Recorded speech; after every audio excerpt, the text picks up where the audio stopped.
Hi, Katie Cats. So it's Tuesday again. I'll be doing a Tuesday Tidbits stream here. Um, Before I move on too far, let me do a little bit of an introduction. I am Dr. Amethyst Herrick. I'm both an author and a podcaster. And typically I discuss identity and gender from a scientific standpoint. These little Tuesday things I like to, if I have thoughts that I go, you know what, I'm not sure if this is something I necessarily need to hold on to, um, I might not. Anyway, that's what these Tuesdays do. But you can check this link below for more information about me and about the work that I do. That website there you can see is purplepawclan.com. You are able to follow me on all of the social media networks that I'm on, as well as read all of my articles and view all of the podcasts that I do. So if you like this content, maybe give it a couple of minutes. But if you like this content, I hope you'll consider subscribing at purplepawclan.com because you can get a monthly subscription for as low as $5 a month. That's right, $5. I also publish articles and podcasts. I publish other content by other contributors. And if you are interested in contributing your work about identity and gender, I highly encourage you to email me through the contact page that, once again, you're going to find down there on the website. All right, I have what I think is a pretty good show today. Let me pull this thing out. Okay, trying to get a bunch of things all in place. Maybe I should have done that beforehand, but here you go. I got what I got. I have a pretty good show today, I think. Oh, yeah, I've got... Look at that. My wife's in the comments. Hi there. Hi, Ildiko Herrick. So I think I have a pretty good show for you tonight. There were three things in particular I wanted to talk about. I'm going to stick my phone somewhere. There are three things in particular. One has to do with an exchange I had with a friend of mine named Julia.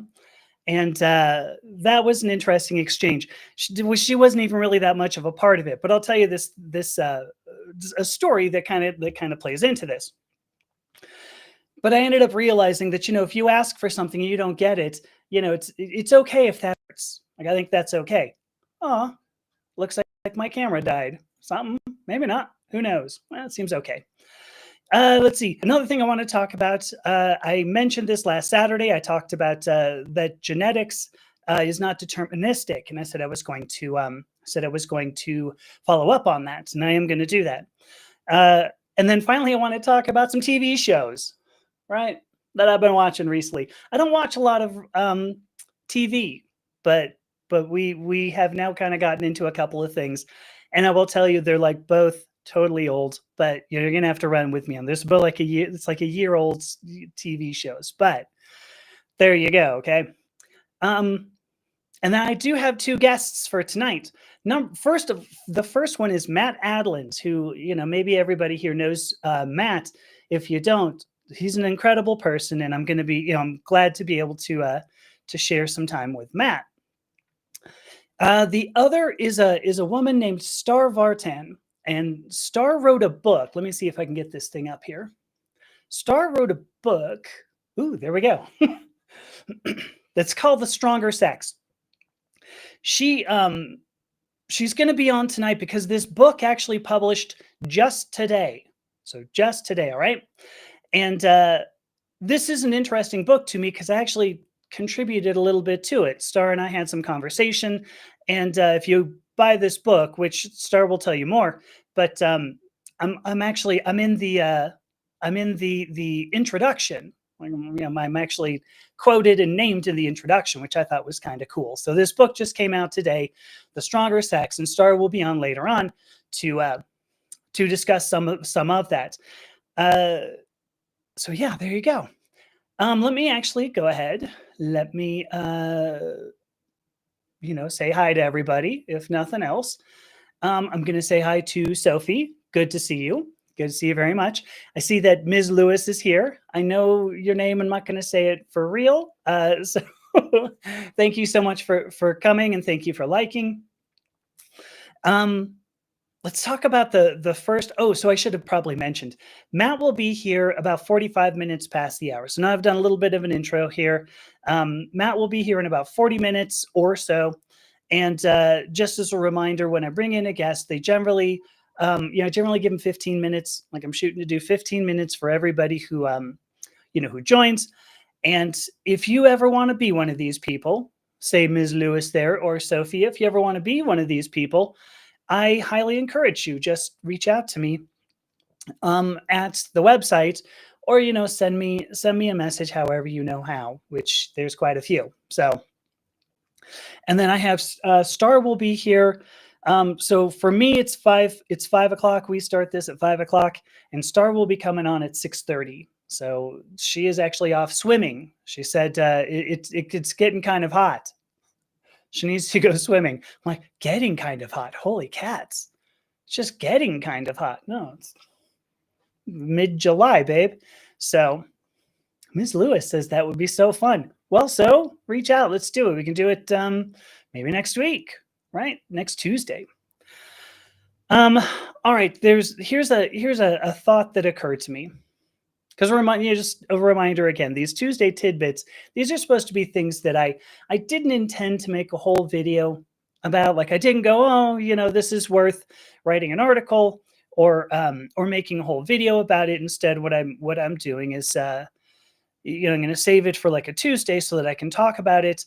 When it's a little easier for me to do so, because in a more free form format, I don't have to go nuts on trying to write really good prose. So here was this thought.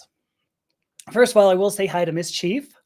Good to see you. You're up late. I hope you're doing okay. So here we go. I had a thought. So my family was out camping, I think it was. Yeah. So they were out camping. And I've started to miss, I'll tell you. So like not that long ago, I was like, oh, I'm going to go camping, right? I'm going to be totally like this outdoorsy person. But I realize now when I did that, it was similar to when I was trying to convince myself that, I'm masculine. You can see that didn't work.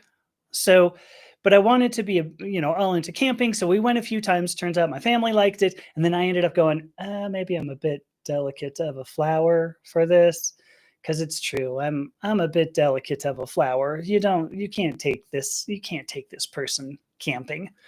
It's fine. I'm okay with that. But so they went camping. I stayed home.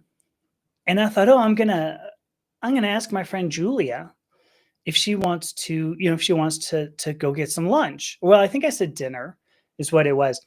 And Julia is she runs a dance studio, which is pretty cool. She's a lot of fun. Maybe someday I'll see if she wants to join us, but probably not, because she pretty much teaches 5 o'clock to 9 o'clock during the week all the time. So, but I said, do you want to go get some dinner? Hoping against hope, right? And she said, well, as you know, I teach during the week. I'm like, okay, very true. And I sent a comment where I said, well, it didn't hurt to ask. And I went to go take a shower. I don't know why I was showering in the evening, but let it go.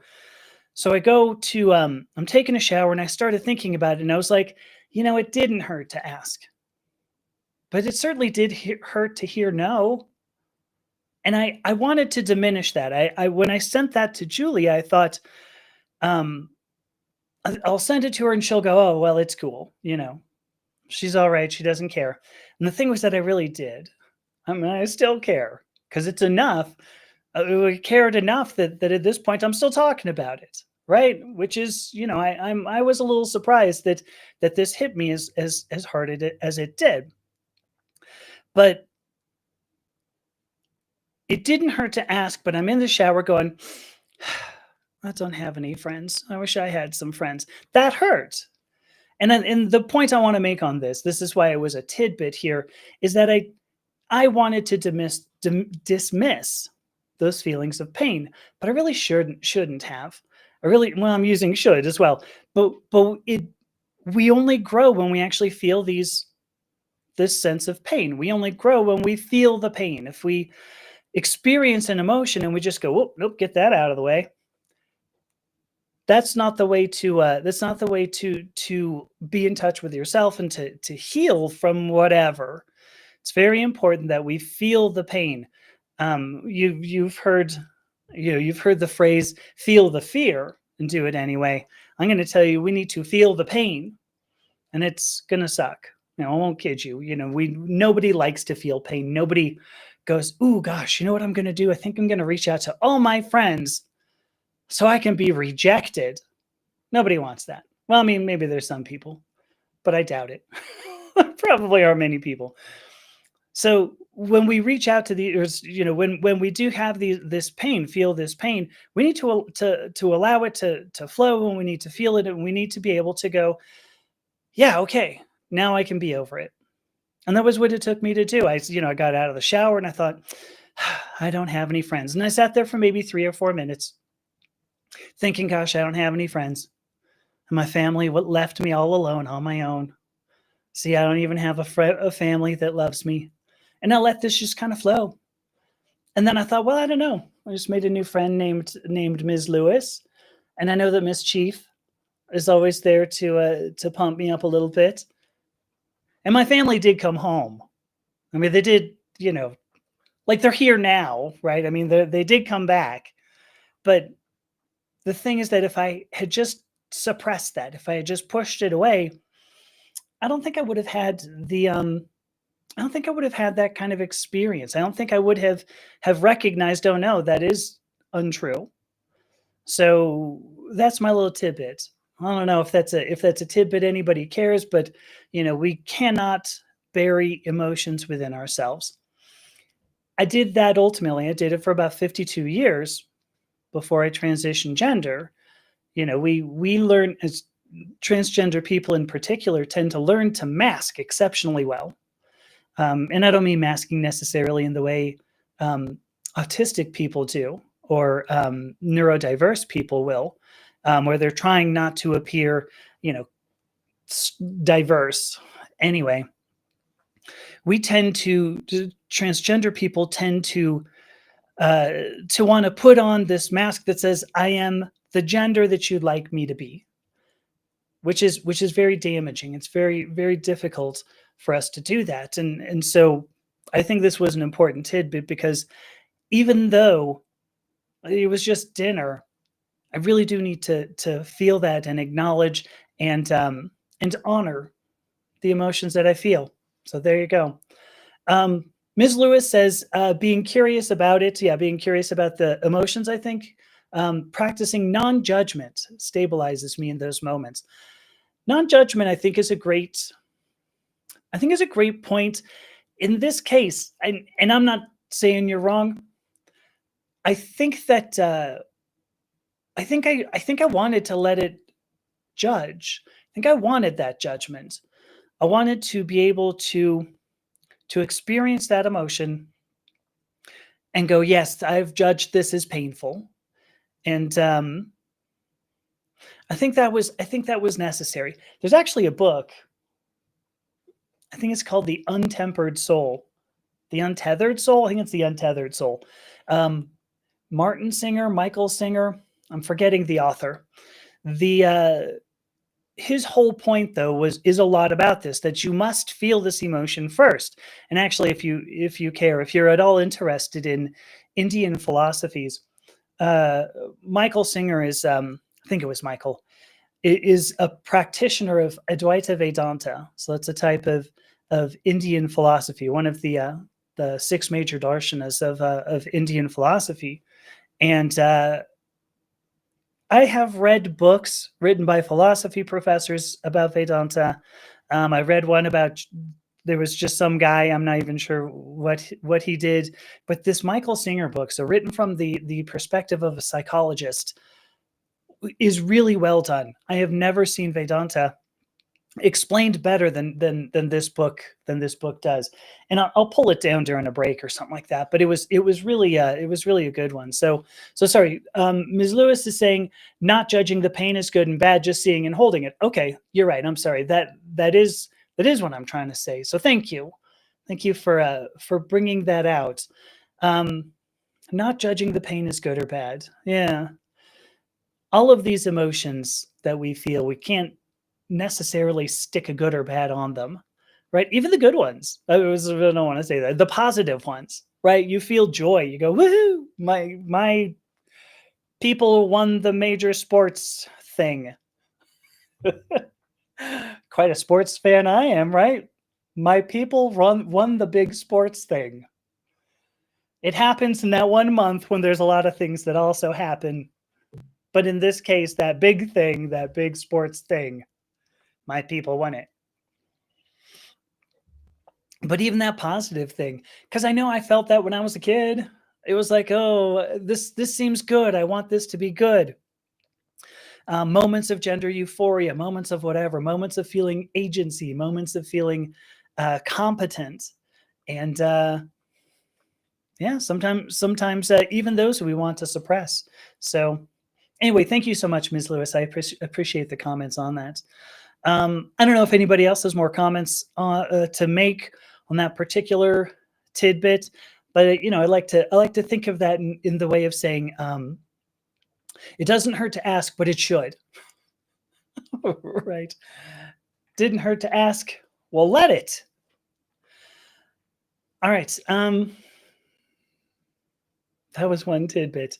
There's I mentioned we don't watch a lot of television, and we had a TV. Gosh, I don't know. When we've lived in other states, we had a TV that I would, because I used to make a ton of money. I was in software, whatever, and so I'd buy all these electronic things, nice TV, and we had like a surround sound thing, and we'd watch movies like occasionally, but we've never been like a big TV kind of couple. My wife and I, we've never really been that that big on TV. So every so often something will come up and we'll go, oh yeah, that's cool. And I'm sure everybody here has heard of the television program Only Murders in the Building. So this is on, well, it's on a streaming platform. Maybe I'm not going to start plugging anything, but I saw it. So first of all, I've always thought Steve Martin was hilarious. I've never liked Martin Short, however. I always thought, oh, so that's going to be tedious, right? If we're going to have to look at Martin Short, this is going to be tedious. But it also has Selena Gomez, and I don't know what it is about Selena Gomez, but I have always thought she's just adorable, and I've always thought, I bet you she'd be a fun friend. Maybe I'm wrong. For all I know, I'm way off. Probably I'm way off.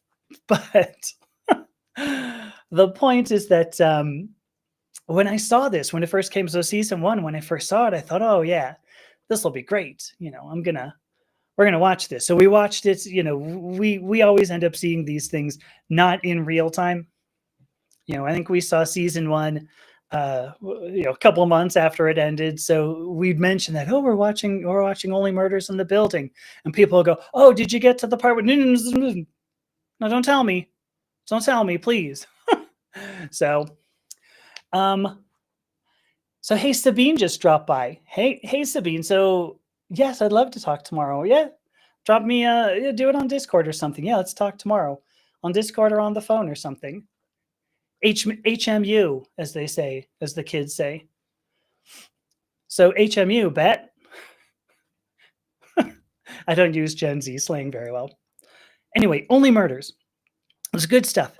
So we watched season one, and I think by the time we watched season one, like season two was about halfway through. That's how far off we get. Okay, that's pretty far off.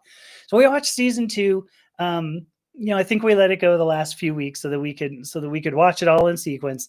And then we waited for season three, and we just started season four. Yeah, I don't know, 3 or 4 days ago. We're like halfway through it. There's only 10 episodes, right? But it is this is so I can't even believe like how they get some of these scenes even to pull off. If you have not seen this particular show, all I can do is say, like, go check it out. You can get like a month free on the streaming platform where it streams, and or maybe it's 10 days, who knows? But they're short episodes, so you can, less than an hour, and they're only 10 episodes, so you can like knock out a whole season and figure out, do I want to spend another $10 to see the next season? And maybe you do. So anyway, I do love this. I do love this show. I'm not going to give any spoilers. I can't. So we're only 5 episodes in, so I don't even know how season 4 ends. And if you put that in the comments, so help me, I'm going to be angry. All right, don't do that, please. But there's this one scene. So it's Eugene Levy and Steve Martin, and there's another guy. I can't remember his name, but I know he was on Mad About You, that TV show Mad About You. Anyway, there's this one scene where they're trying to get a guy to remove an eye patch. That's the whole point. You just want to remove an eye patch. And so Eugene Levy says, well, why don't we'll do like, I'll give you a glass of water and I'll tell a joke. You do a spit take, spit on the guy. He's got to wipe his face. And Steve Martin's like, no, we're not doing that. That's the stupidest idea ever. But then they end up doing it. And the thing was that like, it was hilarious to me because first of all, I didn't expect him to do it. Like that they did was something else. Because the spit take, presumably, you know what I mean? There's always somebody, and you used to see these in the Westerns, right? There's a guy who's like drinking some beer or something. It's like, and then somebody walks in, he goes, was the spit take. I wanted to make sure that I did that on camera because I figured everybody here is going to love, the Amethyst to Herrick spit take. That can become like a clip if you want to pull that out. So anyway, they end up doing this little bit, and Eugene Levy does the spit take. And I think I was rolling so hard. I was like almost falling off the couch, kind of laughing. The writing in this show just is amazing. So funny. So if you haven't seen it, there you go. That's one of the things I'm watching so far. So really, really good show. If you have comments about it, please say something. Like Ava just joined. Maybe you've seen Only Murders in the Building and you want to throw something out about it. The other show, that we're watching actually comes from, is also on that same streaming platform, right? So this is what we do. Like we get a month of it and we binge watch a bunch of stuff and then we go, all right, well now we can save some money, right? Because then there's really nothing. It's never, everything that you want to see. It's not like something you're going to see every night. So it's not like you're going to see something every night. So we're also watching, Ms. Lewis. Yeah. So let me tell you, so there's a ton. There's Eugene Levy, so Martin Short, like I said, and I'm actually, let me go back on this too, because Martin Short, when I was younger, because I remember Martin Short being on Saturday Night Live. And in fact, I remember Martin Short being on Saturday Night Live and thinking, God, I wish we could go back to the old cast. So that gives you an indication of just, how old I am here. But I never liked him on that. He had there was the one character that I can't even remember what his name was, but he really liked Pat Sajak. Can't think of what the guy's name was. But anyway, the thing was, I never cared for Martin Short. He is great in this show. And I had to revise that. So here's another thing where I had to sit down and like think about this particular emotion. Because I'm kind of watching this. And I'm like, oh, do I have to see Martin Short? Do I really have to see him? And I kind of leaned into that. And when I found that I really loved the character and loved the way that Martin Short played him, I had a moment where I was like, dang, I was wrong. And I'm happy to be wrong. I liked that. So anyway, they are great actors. So Selena Gomez, Martin Short, Steve Martin. In this particular season, there's also Eugene Levy and Eva Longoria. And I forget the guy's name. He was in the that movie where they all went to Las Vegas and somebody gets locked on the roof. Somebody can throw that in the comments. I don't really remember the name of that. But Zach Galifianakis, something like that. I'm not going to look it up somebody knows and can type it quickly, throw it down there. But yeah, Ms. Lewis, if you love, oh, The Hangover. Oh my gosh, that was it exactly. So what's the guy's name? Yeah, Zach something. All right, so she sees him. Whatever his name is. So anyway, that this particular season's got some hilarious stuff, really, really funny stuff, and well worth a view. The other one we're watching. So let me take a step back too. The other thing that we're watching when I was gosh, when did that come out? So the original Star Wars, the that movie was what, 77, 78? Miss Chief, you were alive. When was that?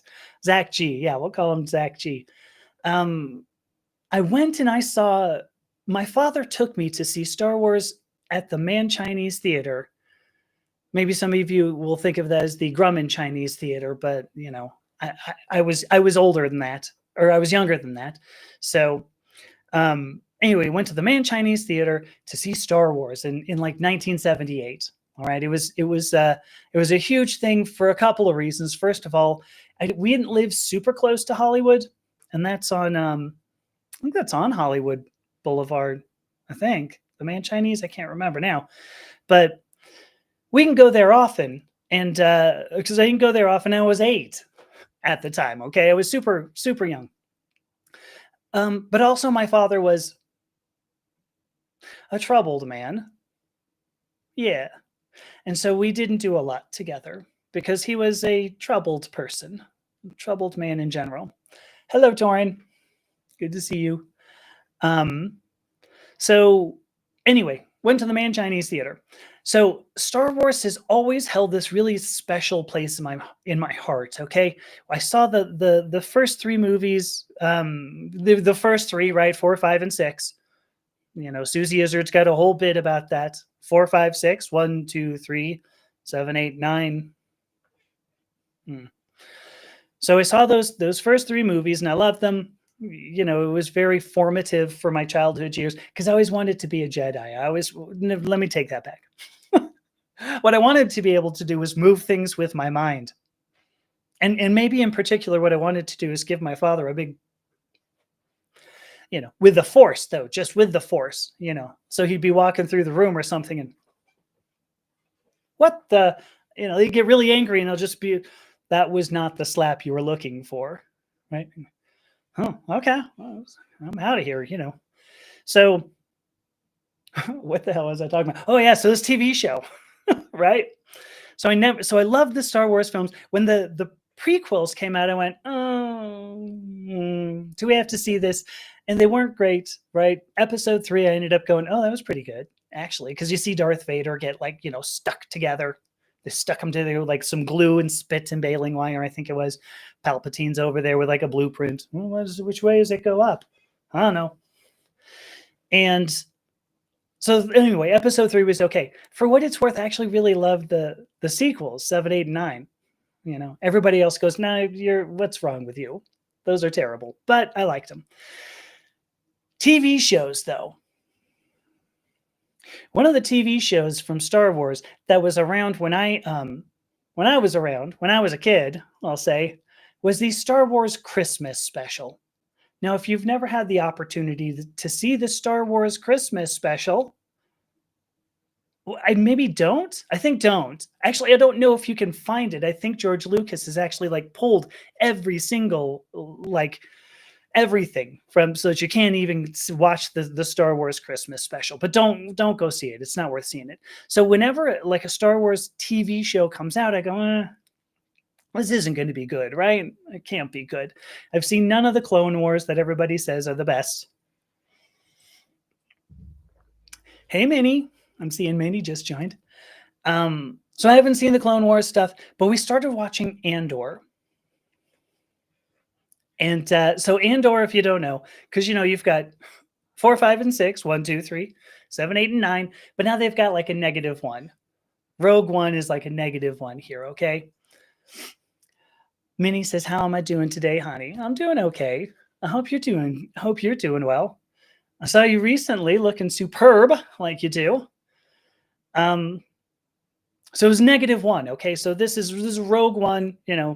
No, well, I guess, gosh, no, what is it? Sorry, because you'd have 1, 2, and 3, and then I guess this would be like a 3, like a 3.6 or something, like a 3.66, maybe like a pi, like a 3.14 or something. I'm not really sure, but it's in between. Darth Vader gets screwed together with spit and baling wire, and then then this stuff happens. Andor would happen, and then you have Rogue One happen, and then you have Star Wars. So they keep on like slipping stuff in between, episode 3 and episode 4, which is great that, time is not like integers, right? I mean, it's really good that we can that these are rational numbers, right? Not just integers, because we can just keep on splitting that. As well, 3.5. Okay, so like a 3.225. Well, so like a 3.25698 chemical symbol for manganese. Anyway, Andor. We started watching it, and I got to tell you, I forgot who the guy was. Like, comes on screen, and my wife goes, "Hey, do we like Diego Luna? Is that his name? Something like that, Diego Luna." And I'm like, I don't even know. I'm like, who was this guy? And then I was like, oh, right, he was the main character. Right, the main character. So sometimes my memory, speaking of hormones, sometimes my memory is not that great. But the show started off really super slow, for what it's worth. Really slow. The episode 1, or the first episode of Andor, right? So not episode 1 of Star Wars, it's episode 1, 2, 3, and then 3.25 episode 1. Why do they keep doing this to us? I don't know. You know what? I know why they keep doing this to us, because we keep watching it. So anyway, I didn't want to like it. I'm just going to say that flat out. Didn't want to like it. It's good. I don't know. I don't know, 3 episodes into that, something like that, and so far it's been really good. And I don't know if anybody else has seen Andor. If you have, once again, no spoilers. If you put that in the comments, so help me, I'm gonna be upset. But so Andor. So those are the 2 TV shows we're watching right now.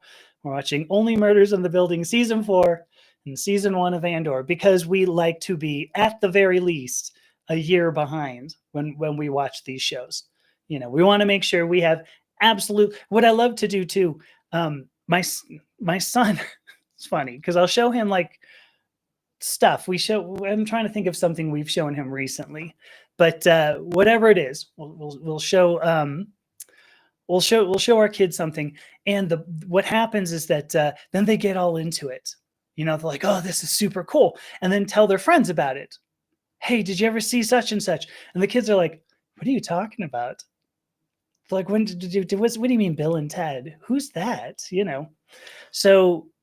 So I like to make sure that anytime I have a reference, it's at least a year out of date, because it really needs to be at least a year out of date. So that's why we're watching Andor season 1 and whatever else I said, Only Murders in the Building. So Matt is actually getting ready. I told you Matt's going to be around in about 10 minutes. Says, look at this. He says, we'll be in 10 minutes. There you go. Also says that Andor is damn good. And thank you, Matt, for sending some flowers. Thanks so much. Oh, Minnie, I told you I didn't know spoilers. Minnie says, those weren't hair buns. They were cinnamon buns. God damn. Oh. Can't believe it. Jeez. So the cake is a lie, but yeah, from what I understand, Minnie's cake is not a lie. That was pretty good. I love that. I'm seeing Margie. Here we go. Kia Ora from Kiwi Land. Oh, yeah. So Margie says she was in the wrong stream. Yeah, apparently I ended up making a new one, and I guess I didn't recognize that. Oopsie daisies. So here we go. Margie also says, always allude to George Carlin. He comes up on like feeds occasionally, right? Because, at this point, we're not getting any new material. And I don't remember exactly when he passed away, but some of the, I'll be scrolling through a feed, and he'll come up and I'll be like, wow, like that is way, way not PC, but it's still hilarious. And so much of me just wants to go, you know what? We're not supposed to like this, and yet I do. So, but I think he did. I felt like he was George Carlin to me is sort of like if you took right, Jerry Seinfeld sort of pioneered the idea of observational comedy, where you go, hey, what's the deal with standing at the bank? I don't know where that bit goes. I don't think there's really anywhere it goes. What do you do standing at the bank? What's the deal with it? George Carlin would had that sort of um, observational type stuff. Obviously, way predates Jerry Seinfeld because he was even doing, oh gosh, Hippy Dippy Weatherman on the Smothers Brothers like before I was alive. So there you go. Point being that like I think of George Carlin is like a profane Jerry Seinfeld, like an angry Jerry Seinfeld, and I think that's one of the best compliments I could pay George Carlin. Hey Brenda, Brenda showed up. There's a funny thing since I talked about Seinfeld, and this is really free association night here. When I was an undergrad, so in 1998, yeah, 1988, sorry, 1988, I went to college, and Jerry Seinfeld had like this HBO special in like 86, 87, like I'm not even sure. All right, that's how far back it was. He was not known at all, not in the least, and about half of the material that made it into season one of the actual television program was in this HBO special. And so that was, I don't remember when the TV show started. I think 1990s. So it was 3 or 4 years. This special was 3 or 4 years before before the show actually was made. Anyway, the point was that I stole a lot of that. I stole a lot of that comedy. I stole almost all of it. It was shameless. I completely stole a ton of that material, and I would perform it after a fashion when I was an undergrad because I lived on campus for a couple of years, which is a terrible idea. If you have the opportunity to live on campus, yeah, don't. I don't. It was a bad idea, but anyway, the point here is that I've always been curious because that was like 1988. It was a couple of years later that this show came out. Like a large part of me wonders, are there people out there that I met when I was an undergrad who are like, yeah, that Jerry Seinfeld was such a hack. I mean, he seemed to steal a bunch of material from this weird person I knew when I was an undergrad. Yeah, she's the weirdest person. Purple hair and everything. Which I didn't. I was blonde at the time, but so Matt says, so also one of the narrators for the Thomas the Tank Engine Kids show. Is that George? That's not George Carlin, is it? Because, whoa, that would be great. I can't even imagine that. That would be sweet. All right. Oh, Margie has a great point or has a great comment here. So Margie decided this morning, just today. Look at you. Okay, here we go. Okay, so George Carlin was one of the narrators. So Margie says she decided this morning to write a one-woman show at the next Wellington Fringe. A one-woman show. This will be something else. All right. So this was a suggestion from a band member. She can also. You play trombone. Which is so Margie says she plays the trombone, which is A, cool, and B, inherently comedic. Well, I'm going to agree with B. I'm not sure if you can, is playing the trombone cool? Like playing the trumpet is. Like you can be Dizzy Gillespie or something, and that's fun. But like if Dizzy Gillespie had like a trombone, it would have been a whole lot less funny. Or a whole lot less cool. I mean, so anyway, the working title is Deep Philosophical Musings with the name The Notorious Margie Fancy Pants. You're going to need a Margie. You can be the Notorious Margie FAN or something like that. But there you go. Minnie says I've played a few trombones in my time. Haven't we all there, honey? I mean, maybe not. Maybe some of the people out there have not, but that was a good one. I really loved that one. So Matt brings up that we're also familiar with George Carlin's stand-up persona, that we forget he was a family man with grandkids. Was he really? I'm sure he was. I'm sure he had grandkids, but would still. I can imagine like those moments because I bet you half of his material came from like talking to his grandkids. When are you coming in, by the way, Matt? um, Wait a minute. Here's another bit about Thomas the Tank Engine. What? So it says that George Carlin did the narration.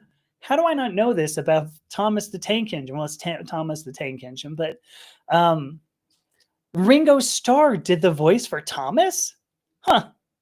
I had no idea. Now I know. All right. So, yeah. So George Carlin said in an interview that his kids loved Thomas. Yeah, just, so long as you don't end up with all of those, some of his bits, right? The 7 words you can't say on TV. I think one of his best bits, this is my opinion. You feel free to disagree. My favorite bit from George Carlin had to do with the difference between football and baseball. And it was a weird, the whole thing was that, baseball is good and nurturing and loving and caring because you're trying to go home. And then football's like an army marching its troops kind of thing. And it was really funny because he changed the voice between the two. So now I'm getting all kinds of things wrong. I shouldn't have said anything about Thomas the Tank Engine, because not only was Ringo Starr not the voice of Thomas, but another narrator on there. And it says that the Kurgan and Mr. Crab have the same actor. Okay, well, I guess I can get that wrong. Mainly because I have no idea what either of those two things is. I kind of wish I did, and then I go, that's cool. All right, so here we go. So Minnie, tell me if this is true. Margie says that trombone is cooler than cool. She used to play trumpet and baritone horn. So I'll leave that to you. You tell me about that. How true that is. How do we get on that? From Jerry Seinfeld to George Carlin, who even knows? Anyway, so those are the TV shows I've been watching. They were pretty good. All right. So it turns out I've got Matt just popped into the deal here. I'm trying to figure out, Well, first of all, Matt, you tell me when you're ready, because make sure the okay. I'll just bring you in then. Let's see. If we do not have, oh, wait a minute. I'm getting a countdown. I almost feel like I'm really getting a countdown. That was kind of fun. Here we go. So Margie's got a wacky joke here. Horniness is the common thread between George and brass instruments, right? There you go. Okay, Matt, I can wait on you. Just let me know. Throw me a thumbs up or something when you see the you know what? The mic will not move because you're muted. So if it shows the mic, if it shows that that you have the mic on the right thing, anyway. So let me know when you're ready and we'll bring you in. I absolutely have to read this. It says Minnie says, nobody complained about my tromboning skills, but it's not my favorite. All right, let's bring Matt in. Hey there, Matt. How are you doing? Hello, can you hear me? I do hear you. Yes, now And it's awesome. Yeah, if I hear you, I think that means everybody else does. So there you go. Hey, I'm looking at Morning Wind too. Hello, Morning. So let's see. I know you. So we met on some streaming platform that we won't. You don't want to say any streaming platform names here. But yeah, I'm trying to think like if I liked your stuff first or the opposite. I don't even know. I think I found one. I think I found you going live, and I came in and there were nothing but troll comments in there, and I immediately started making fun of them. And then I offered to be a moderator, and I've been moderating for you ever since. I think that was it. Which, by the way, I'm going to tell you, because I know, Matt, what you wanted to talk about today was allyship. And I'm just going to say right at the beginning, because I know I said this earlier. Yeah, there we go. Free dad hugs with all kinds of great stripes on that. I said this to you earlier, but I'm going to say it like in real time. I think that you are possibly one of the best allies I have ever seen, bar Thank none. you. Thank you. Hold on one second. I'm just going to block the camera real quick. Okay.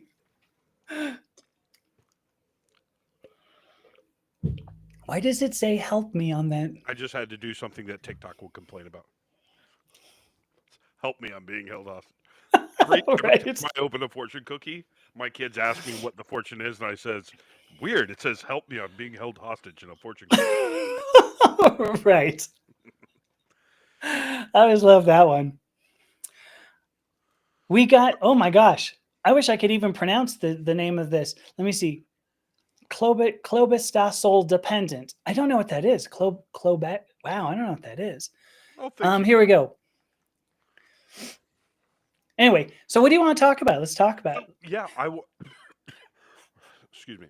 I have had thoughts about like allyship, and like it's something that I think about a lot, but it, there's a certain level of presumption in sitting down and writing anything about it, and I think I needed to Mm, build up to it. And when you mentioned that, I was like, you know what, I would like to do this as a way yeah. of kind of building up to actually sitting down and either writing something about it or doing like a video series on TikTok about it. Because Yeah. I do have I am capable of being serious from time to time, and I do I have a lot know. of thoughts on a lot of these subjects. And yeah, so like what one of the things that I see that I think that a lot of people who want to be allies get wrong is that a lot of people think that it's just like about being nice to members of this marginalized Mm, community. And it's not. That's just basic human courtesy. I stand with that. Yeah. Just being nice to people. Like I used to tell people like I don't care who you're attracted to. I don't care what's in your pants. And I thought that that was me being like, like that's me being cool. Well, it is, but that's like the baseline level of cool. You know, Sure. the amount of cool that's necessary if you want to actually be an ally. Sorry, I'm just getting things organized so I can like look at the camera. Oh Is yeah. is if you want to be an ally, you have to look at the fundamentals of that. Like right off the bat, you have to understand that you're not a member of that marginalized community. You cannot speak for the members of that community. Um, Agreed. you can sometimes speak on their behalf. There's a lot you can do on their behalf, but you cannot speak for them. When if you are debating an issue that affects that community with a member of that community and you are not in agreement or you are not sitting there listening, you're wrong.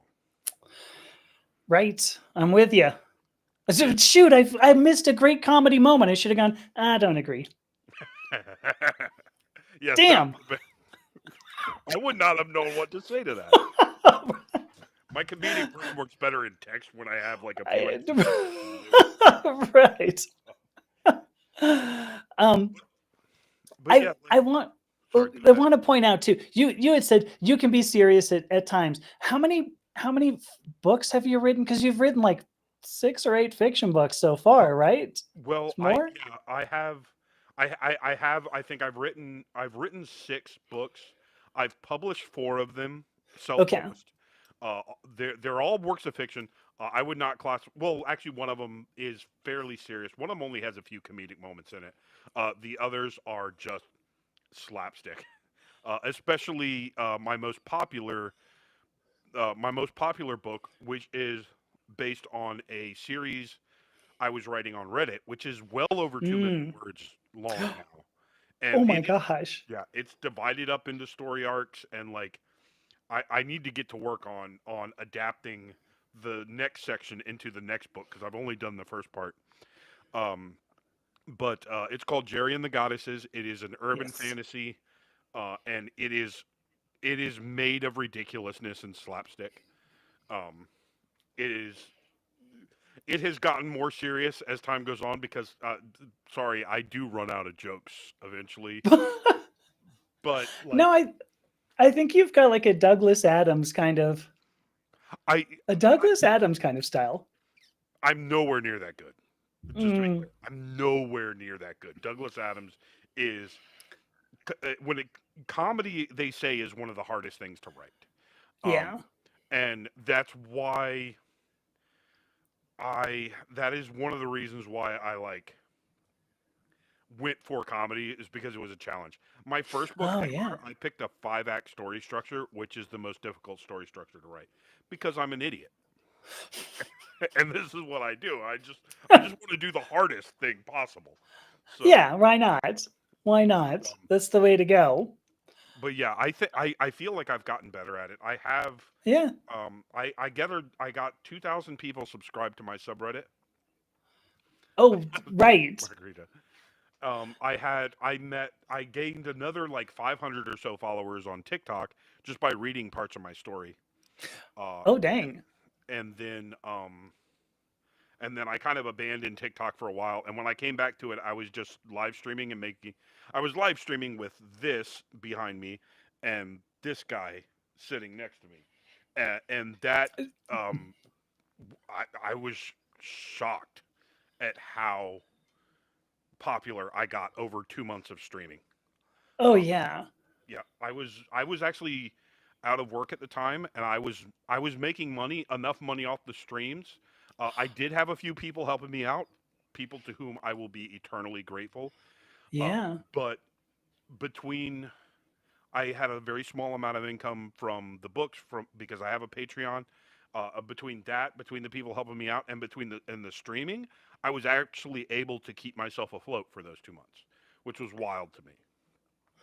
That And is, then it's amazing yeah, though. So tell everybody what that is, because I'm looking at it, I'm like, yeah, okay, I get it. But and also you have to say it in the proper Swedish. the blow high, yes, Yeah. the blow high. I love to say it the right way because honestly, people constantly call this little guy Blahaj, and it's not Yeah. Blahaj, it's blow high. No. And Yes. also, blow high is more fun to say because it sounds like a great Saturday night. Um, It does. Yes. but yeah, Did you I love these little guys. I had two Swedish friends when I was an undergraduate. And in fact I actually took a quarter of Swedish. And so I've heard people call it, yeah, the Blehaj, and I'm like, that's an aw. There you go. Brenda knows. Sorry, I should have opened. Blåhaj.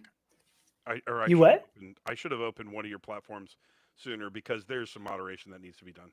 Oh, we're making it, but so Torin does say, listen, on Matt's point, says, I have always made sure to be the supportive ally and only speak when it was the right time for me to defend them when I needed to or had been asked to.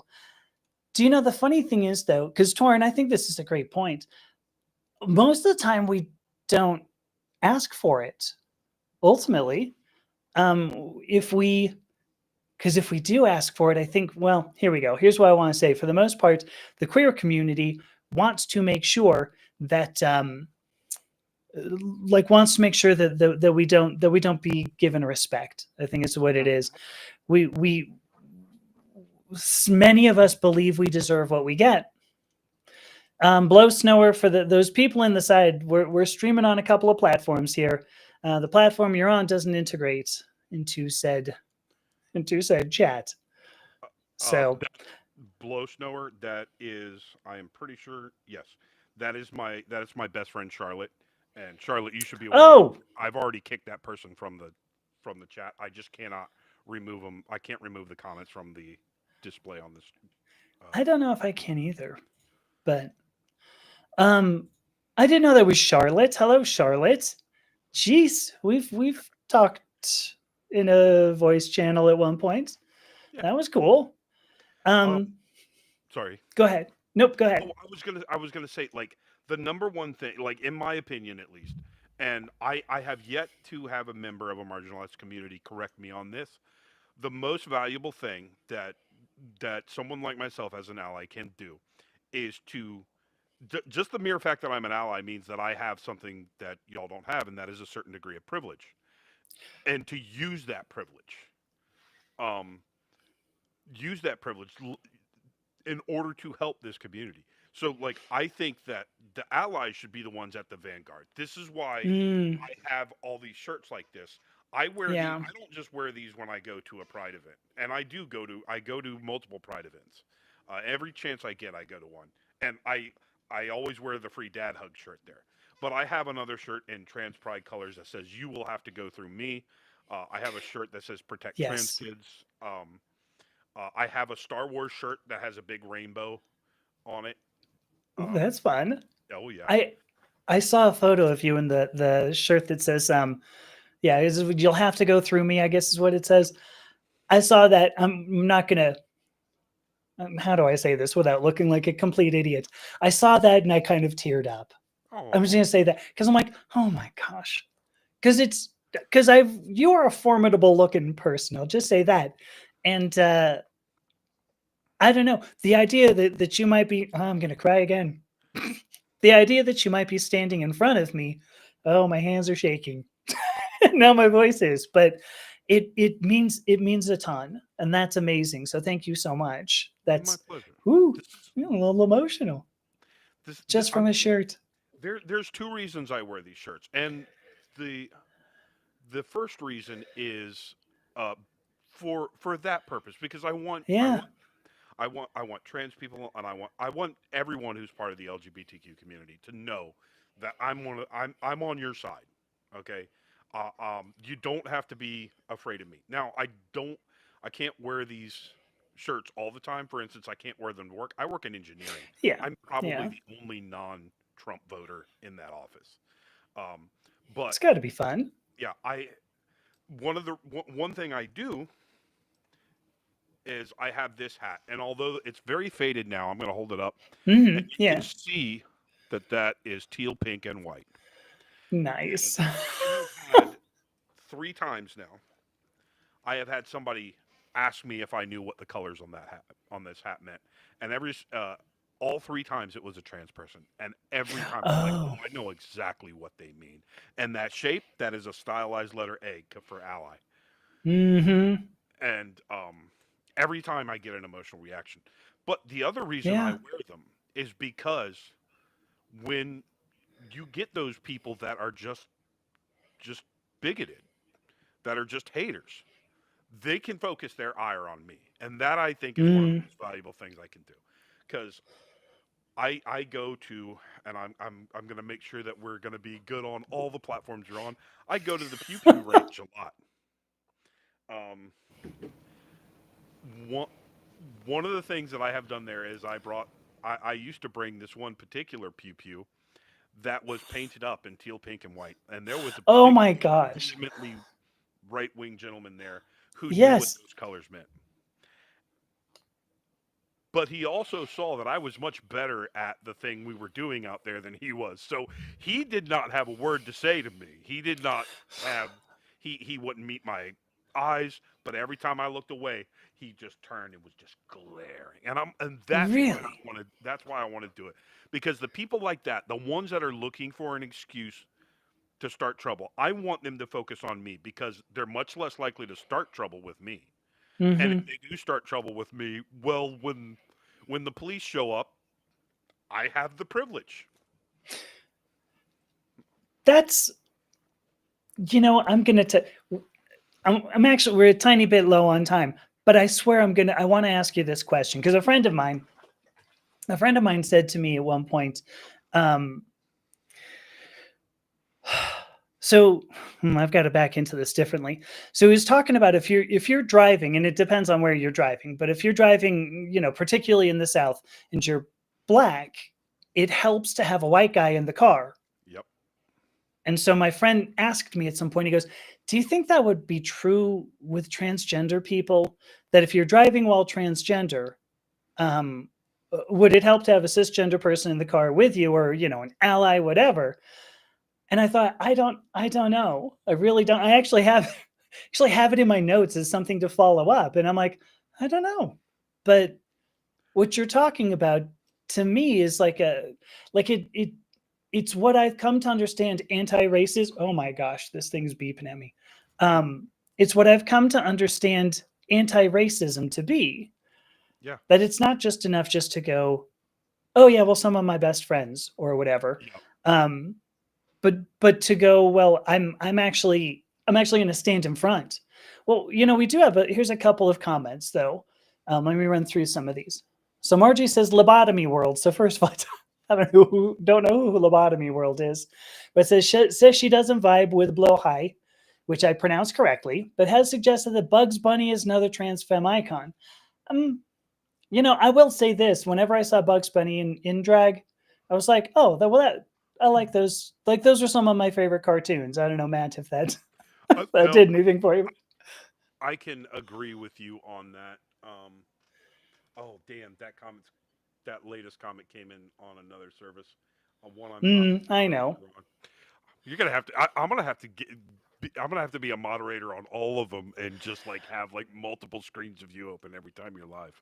Well, here, you know what? Look at this. I just found out. Oh well, you know what though? If it pops up, oh well. Yeah, we'll figure it out. But um, so you were talking about Bugs Bunny and drag though. Oh yeah, You I weren't liked really, I but liked those t I liked those too, but yeah, it wasn't there wasn't anything like appealing about it to me, but it was comedy gold. It was absolutely yeah. comedy gold. Oh, for sure it was. Yeah. So Miss Chief says the Roadrunner is the trans icon. I Is she the road? I don't is what is the Roadrunner? I guess I don't even know if the Roadrunner's a boy or a girl, and I don't know if it makes a difference to me. Come to think of it, for what it's, I'm not sure I care, but um, see Amaranth. So Amaranth also says no, it won't help. If you're driving while transgender, it doesn't help. Oh well. I actually disagree with that.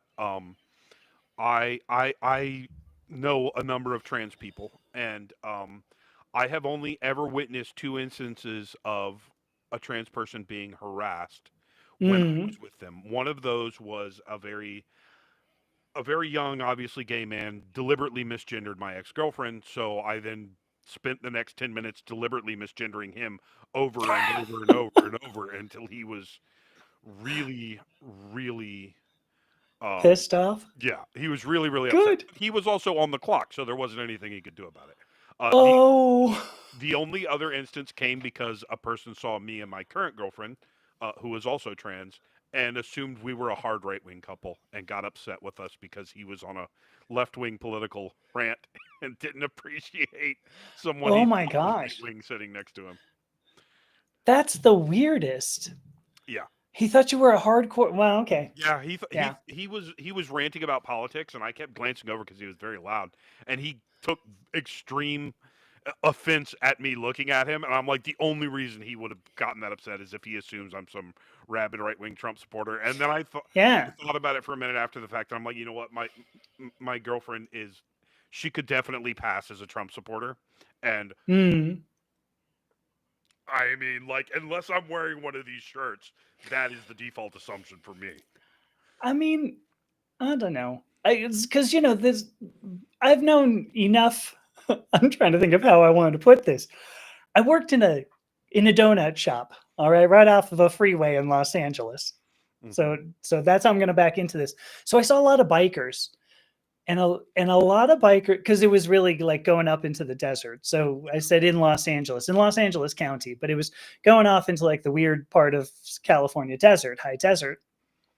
So bikers would come by, tons of them, and like most of them were not right wing. And I think you look like the people that I met when I was 18, so or 17, whatever. But that's my thought. No. No, no, I agree. I've known a couple of bikers for quite some time, and yeah, they're not right wing. They're anti-government to the extent Yes. that they're actually anti-government, and so over the past 30 years, the right wing has been more pro-government than anti-government. So they are not Yeah. going to be right wing. Um, Right. and they're also very big believers in do your own thing, take care of yourself, take care of your business. Yeah. And yeah, Yes. people who want to pass laws to make it harder for you to do your own business, uh, that doesn't sit right with them. Every biker now, there are some right wing bikers I have met, but the ones that I grew up with and remained cordial with, I wouldn't really say we're very close. Sure. They're not. They're not right wing at all. And yes, I do fit in with them. My look is deliberately more biker and less redneck, even though I probably have a better redneck pedigree than a biker pedigree. I've only owned a I don't know. motorcycle once in my life, so Well. Um, all right. Well, Matt, let me tell you, I'm so, I do like to limit it to 15 minutes, and I figured, well, it's time to take a break yep. anyway. Um, I'm going to reiterate what I said at the very beginning because you wanted to talk about allyship, and I'm still going to say everything that you do, and everything you have just said, I think has been the best demonstration of allyship that I've ever seen. So there you Thank go. you. I am doing my Yeah. best. I wish I could do more. And I think that's what makes a good ally, wanting to be able to do more. So there you go. Um, let me go ahead. Let's go ahead and take a break. Thank you again, Matt. My pleasure. If you want to stick around and come back if you want, it'd be fun. I still got you open on my phone, so All right, there you go. Well, I mean, come back to the Tuesday thing. okay. Oh It's yeah. always fun. So yeah, see, there's a few people I've mentioned actually. I've mentioned you too. Mentioned whatever. I've talked about you, and so now some of these people are able to see you. And that's kind of cool. So, Hi, people. all right, yeah. Anyway, here we go. Here's my heart for you. Thanks so much, Matt. All right, you have a great one. Thanks you too. All right, I'm gonna take a 2-minute break, and we'll be right back.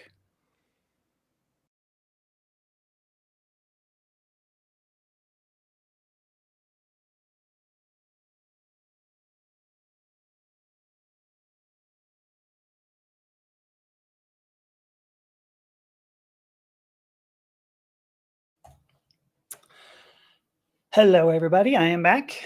Um, I really appreciated that. That was a great time talking to Matt there. Margie, you're completely right. Matt is a just an angel among people, among humans.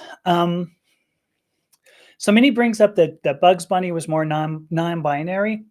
I think you're right. I think I'll go with that. So I had mentioned that there was a book, and I said I would go and get it. And maybe everybody thought, sure, you'll go and get it. But look, I went and got it. So this is it. It is called The Untethered Soul. I should probably hold it up so that you can actually see it. The Untethered Soul, The Journey Beyond Yourself. So forget about going, past somebody else. So The Untethered Soul, The Journey Beyond Yourself by Michael A. Singer. And if you care enough about Indian philosophy, Advaita Vedanta in particular, that's a great book, a really good introduction to Vedanta. And just to do a really super quick, turnaround on that one, Vedanta is characterized by asking the question, "Who am I?" And maybe everybody out there went, "Ooh, that's pretty boring. Who am I?" If you ask that, once, you go, "Who am I?" Maybe you go, "Oh, well, I'm like my hands and my arms and my legs and everything." But then you ask it again, "Who am I?" Well, I don't know. I'm observing my hands and my arms and my legs and everything. If I can observe this, I must not be this because I'm observing it. So then you go, "Oh, well, maybe I'm my senses." Then you go, "Well, who am I?" Well, I can observe that I am observing something, that I'm seeing, that I'm feeling, that I'm smelling. So I can't be my senses. So it keeps going. And so this is how Vedanta ultimately ends up turning into a practice where you just keep on trying to find who you are. And maybe that sounds boring, but you know what? I'm actually not gonna. Minnie says she's a brain in a meat suit. I think that's true. I think we're all that. Brenda says she avoided that question for decades. So, what a great point, actually, when it comes down to it. Because let's say if I really, really answered that question, Brenda, obviously I didn't do great. So instead, what I did was, just like you, I avoided that question. Whoopsie daisies.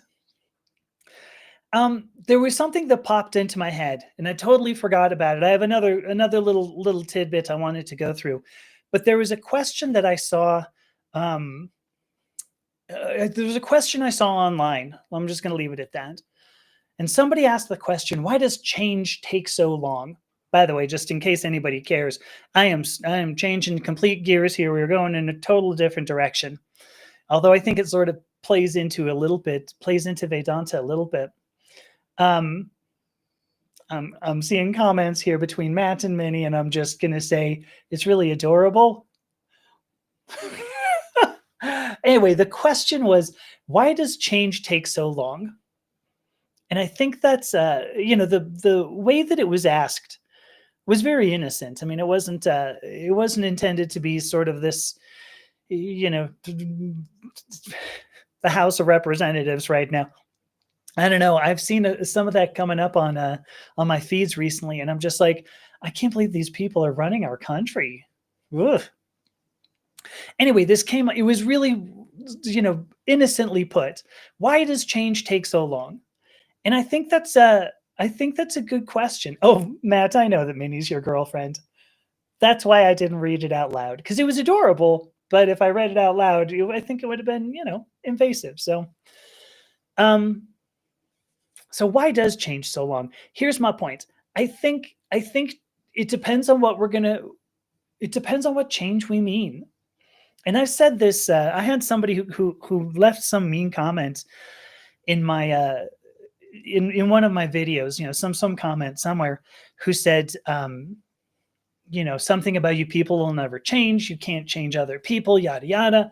And I said, well, here's the thing. Changing yourself means just choosing different behavior the next time. That's all it takes, right? If you behave one way today and you behave differently tomorrow, you've changed. But you have chosen to make this change. You have voluntarily altered your behavior. And that's how hard change can be. You go and choose a new behavior. That's simple. In fact, that is both simple and easy. But changing the world, that's more difficult. That's much more difficult, because changing the world implies that we have to show how we live is both, I hate using these words, natural, first of all, and normal. We have to show, so change means being able to display something that ultimately is not taken outside of a social norm. And that's what's more difficult. Sometimes change will take a long time because there are people who want to believe other people have to change. And that's the thing. They go, it would be really easy for the world to be, peaceful if other people would just stop being what I wish they weren't. It's really easy to change your behavior, but when you think you have to change other people's behavior, that's why the change takes so long. There you go. I think that's all there is to it. So anyway, that was a point that came across my feed, and I thought, what a really interesting thought. Changing ourselves is easy, but some people want other people to change, and that's what's less easy. So let me see. We've got Margie says you're definitely not Minnie to Matt. See, look, now there's more cuteness going on here. Jeez. Anyway, why does change take so long? Let me do my my little station identification. Again, I am Amethyst Herrick. You are listening to Identify Yourself. This is the podcast. I usually talk about identity and gender from a scientific perspective. I've got a bit here that I want to talk about genetics. And I'm bringing this up because I don't have, do I still have that up? Oh, I do. I'm bringing this up because we have Star Vartan coming really soon. I'm going to show the book again. Oh, did it go? Oh, it already went. Look at that. So we have Star Vartan, the author of The Stronger Sex, will be coming in about a half an hour. So stick around for her, because she's a wonderful person. But part of what, you can read this here. It says what science tells us about the power of the female body. There was a lot of, actually, Star's going to be here in about 15. So uh, when we started talking about this, when I talked about this with Star, she mentioned that sh- it's probably not a secret that usually women are left out of things like uh, left out of clinical trials. I mentioned thalidomide over the weekend, an anti-nausea drug that was tested only on men and ended up causing a ton of birth defects, congenital, particularly in the hands defect. So women tend to be left out. I should say the Star put it as the female body. Yeah, people assigned female at birth tend not to be put into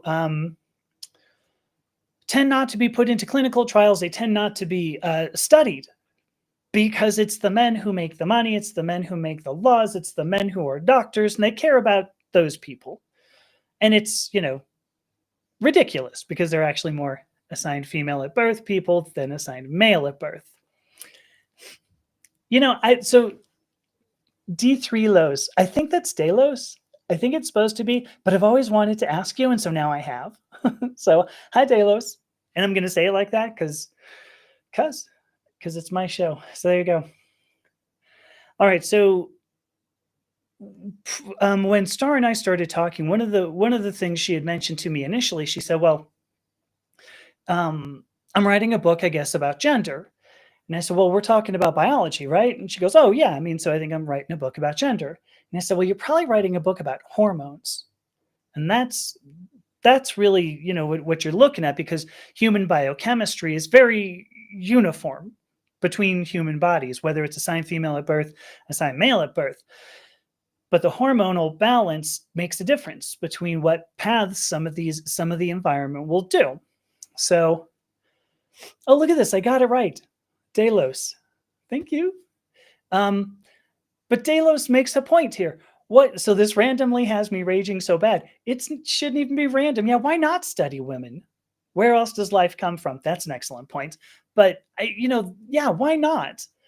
And it comes down to, I'm gonna go out on a little bit of a limb here. It comes down to, we're looking at patriarchal, white patriarchal society. The people who have the money, the people who have the power, are not women. And so we don't, science tends not to study them. Star did, is the thing. And that's what's great about Star. So we, built up a friendship super, super quickly. But there was something that came up because we spoke a little bit about genetics. And I keep saying over and over, and I just said it twice, I think, today, an assigned female at birth body versus an assigned male at birth body only differ by one chromosome out of 23 pairs of chromosomes.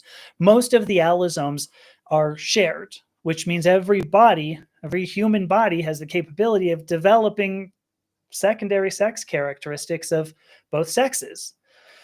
And I saw a video where the guy was, the way that he put it, he said that genetics is probabilistic, not deterministic. And it was like a 45-minute video. So for what it's worth, not going to joke you, I didn't see the whole thing.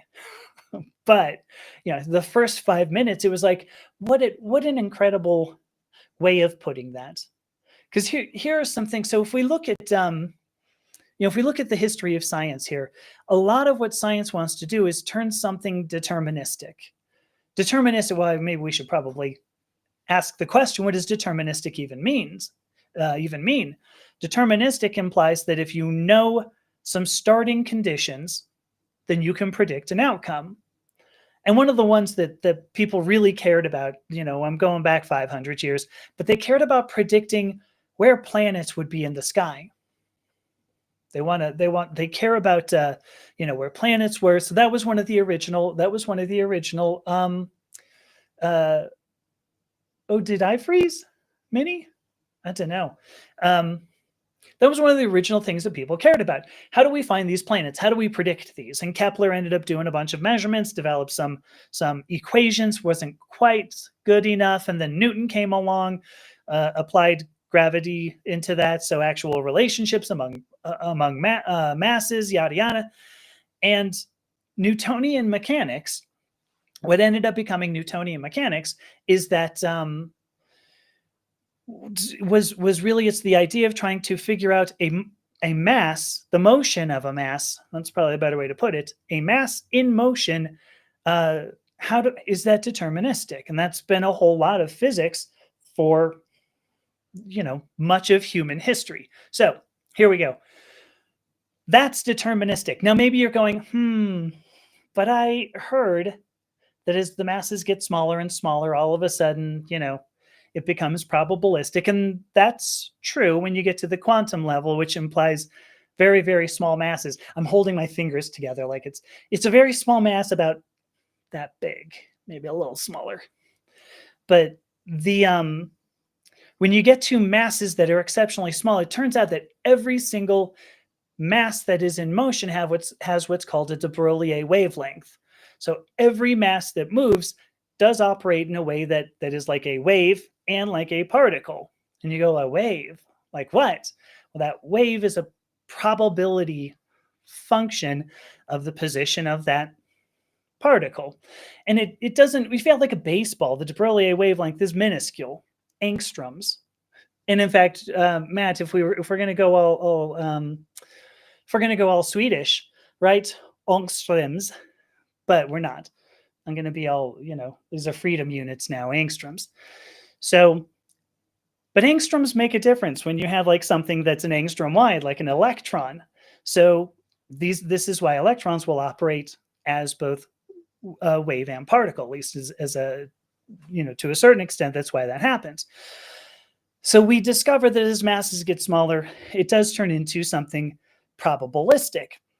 And probabilistic means that given a set of initial conditions, you can only say within a certain level of confidence that you will have a particular outcome. And so when we get to the point where we say that genetics is not deterministic, and now I'm going to hit a couple of these comments too. When we say that genetics is not deterministic, what we're saying is that we can't really predict the outcome of what's going to happen in genetics with all that much confidence that we're going to be right. There you go. There's actually an umlaut over the O as well, Matt. There's an O and then an I. I just love making the sounds. Ångström. Okay, here we go. So there was something. So Delos says that one chromosome, but it does so much. Mitochondrial DNA must study women. So that one chromosome, right? That Y chromosome. What is interesting is I think we want to say, well, there's really only one super important gene on the Y chromosome, and that's the SRY gene. And so we think, well, that should be pretty deterministic, right? There's only one thing. How tough could it be to predict that, right? Unfortunately, you do have the rest of the human genome, about another 20 to 30,000 genes that might have some play in it too. So Margie says, so Johannes Kepler, yeah, the sleepwalker, is my favorite persona from the history of physics. He had so many wacky ideas and also stumbled onto elliptical orbits. Yeah, he was he was an interesting guy. I'm trying to think of the other guy too, the lens guy. I'm not coming up with his name. Damn. Both of those two were most of the physicists were just kind of, wow, you do this? So at least Delos says, I thought the last time I'd hear these physics terms was last semester. I'm sorry. This is what I talk about, right? This is why people don't stick around for the second half. Anyway, point being, not Hooke. I think he was Dutch, and I don't mean Leeuwenhoek. I don't mean Leeuwenhoek either. He was a like a glasses maker and like an actual glasses maker. And I'm going to move on. Probability. We we know that there are 20 to 30,000 genes, right, in the human genome, because we've counted this. This is what the Human Genome Project did, right? We spent a bajillion dollars, I think it was less, but we spent a bunch of money, and we ended up coming up with a human genome, and we said, oh, we know everything about humanity. Right now that we know everything about genes, we know everything about humanity, and it turns out that's about, say, 10% of the genes in every single one of those, every single cell in your body. We only know about 10% of that. And so the point that this guy made, and I loved it here. First of all, the point that this guy made is that when you think of genetics as a deterministic type of science, you tend to talk about eugenics. You tend to talk about, well, how do we get rid of certain people? How do we do whatever? And that's why it's better to think of genetics as probability, because you cannot determine what's going to come out of anything. And I even brought up a Punnett square, right? The little four square Punnett thing having to do with genetics. Even that, does it always work? Unfortunately, no. So now that I've gone this far, I'm looking at Star of Artan in my coming in my I don't know, what is that, green room? What the hell do I call that? I have no idea. Are you ready, Star? I'm ready to bring you in anytime. You give me a thumbs up when you're all ready. Yeah? Okay. All right. Without further ado, I'll bring you. I feel like I'm like this is the Barnum and Bailey or whatever Ringling Brothers Circus here. Here we go. Star of Artan. Hello. Look at you. Hi. So awesome to be here, especially today of all days. I know. It was so amazing that I'm looking at the book, right? I'm looking at the book last night, and well, there you go. I kept on showing I have the web page up for your book. Oh, look at there you go. Margie says that it's the purple room. Oh my God! Wait, Torin, is that true? So Torin says the Human Genome Project, you know what I'm saying, cost $3 billion. Holy cats! That's a whole lot. All right. Anyway, Starr is the author of The Stronger Sex. It's a book that came out literally today, which is pretty sweet. How are you feeling about that first? Let me just ask that. Well, first, it is a little anticlimactic because, I've been writing articles in support of it, and I've gotten all kinds of like awesome coverage all over the place. So those have all been really exciting. And so the day of, you're like, what's this supposed to be like? And I did not like plan like a big party or anything. So I'm just kind of like vibing at my house. I did some an NPR interview this morning with like a local official in Utah, and I'm talking to you. So I don't know. This is perfect for me. I went for a swim. I mean, this is kind of like my speed of the way to do things. Mm-hmm. Everyone's different. Yeah. So now you're totally slumming it with me. You talk to NPR. An affiliate. I'm not even an affiliate. So, so why did you write this book? I mean, I know, but everybody else, why did you write this book? Well, first we should mention that you are in the book. And so that is one of the reasons that we know each other.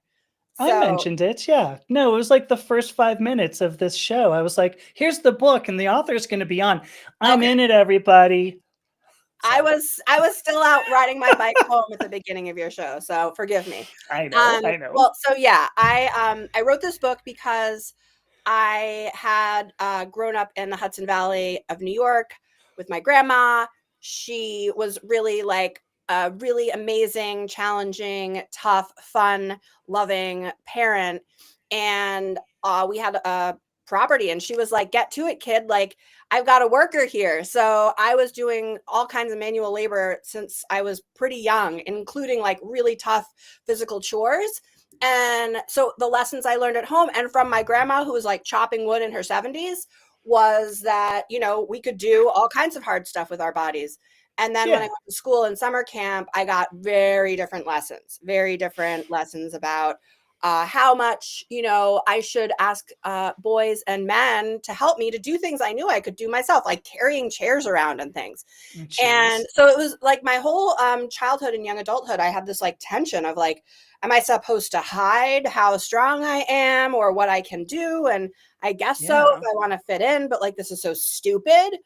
And being raised by a very independent grandma, I was very sort of, I had that questioning spirit, and it continued into, you know, my early career. I was a scientist like you in geology, and then I turned to science writing, and because I really wanted to get into many of the things that I think are incorrect, and cultural stories, Yeah. including this one. So I've written about a lot of different topics where I feel like the dogma should be challenged.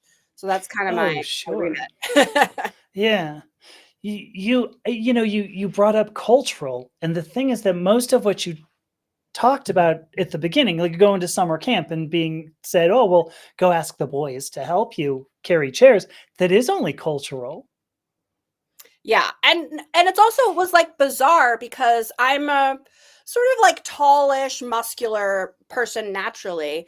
And you know, throughout like most of childhood up until 12, 13, like the girls are bigger than the boys. Like it was just such a weird mindset. Right. And then those cultural stories really inform how we think of ourselves, and they also Yeah. inform the activities we choose to do. And I love the fact that you were talking about genetics right before I came on, because one of the things I've been thinking about so much is this, you know, genetics environment interaction. We now know it's not one or the other, it's both, right? And that comes Yeah. into account so much when we're talking about our bodies. What we do as kids, what we do through puberty, especially, is incredibly important to our physical abilities later in life. So, girls who are doing really tough exercise and building muscle during that age have greater capacity when they get older. And this is something they've sort of just discovered. There's a researcher in Australia, Sophia Nymphius, who's really Mm. examined sort of like this age, this age gap in when you start training in soccer camps. For like the elite soccer players of the world will go to these camps when they're teenagers, before they're elite, obviously. And the camps start at the same age, but girls start going through puberty earlier. Mm. So they lose out on this year or more of advantage of training Oh, through that time.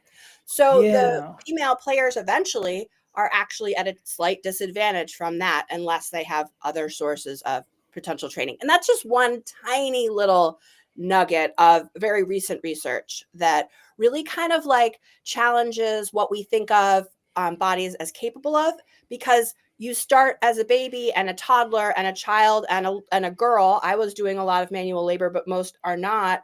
And then you have, you know, these expectations and rules, even sometimes, about what different people can and cannot do. And that informs what your body looks like as a 20-year-old or as a 30-year-old. Yeah. Shoot. Oh, I do know what I was going to say. What you're talking about here too, because you've defined fitness. Um, in your book, you talk about flexibility, strength, and endurance. That it's all. I held up four fingers. It's all three of these. It's all three of these that really define a body that is. I don't even know if I want to use the word strong. A body that is capable. You need all three. Strength is not enough. And yeah, sure, maybe an assigned male at birth body has strength, but if that body has no endurance, what's the point? And if the muscles are so tight that person's going to end up hurting himself doing whatever, doing the movements, again. So you've brought that up in your book, and I kind of shifted gears on you a little bit, but I like how you make a little bit of a redefinition there on what would be a capable body, because I'm gonna stop talking. I'm done. Keep going. Do you want to pick? No, I was gonna say I would actually say a strong body, because I mean my major thesis is that, like, why have we defined what strength means based on what, assigned male at birth bodies can do a little bit better? And of course there's tremendous overlap. There are female bodybuilders who are much stronger than random guys, and there Yes. are guys who have tremendous endurance and are amazing long distance runners, etc. So, and that's actually really important. There's so much more overlap between and among, not to use the binary, among the sexes. Like, there's so much more overlap, and we really love to focus on the binary differences. And one of the things that Sophia Nymphius, that same researcher that I mentioned, is looking at is what if we don't look at sex for a minute, for just like take a break for a sec, and look at strength matching our athletes. She's a sports scientist, right? So she always is studying exercise physiology.